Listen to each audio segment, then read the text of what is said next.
অনেক পুরাতন একটা গ্রামের মধ্যে, যা আজ থেকে 2000 বছর আগে অবস্থিত ছিল। যেখানে রাসূল সাল্লাল্লাহু আলাইহি ওয়াসাল্লাম আজ থেকে 1400 বছর আগে বদর যাওয়ার সময় এখানে আল্লাহ রাসূল বিশ্রাম করছিলেন। আমরা ইতিহাস থেকে জানতে পারি এই গ্রামে।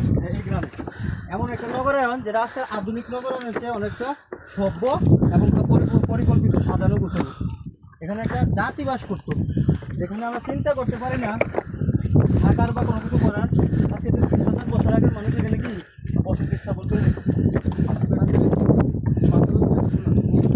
তারা পাথরগুলো এমনভাবে কাটছে যেন একটার সাথে একটা মিশে যায়।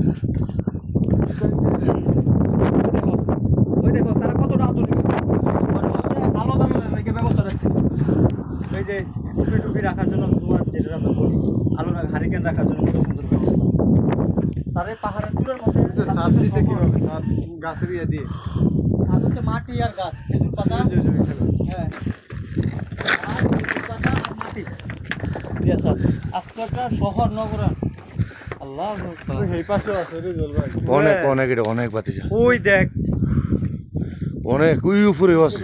একটা পরিকল্পিত নগরায়ন এটা। হ্যাঁ একটু হ্যাঁ ছবি তুলে নাও। হ্যাঁ 3-4 জন যারা উঠছে।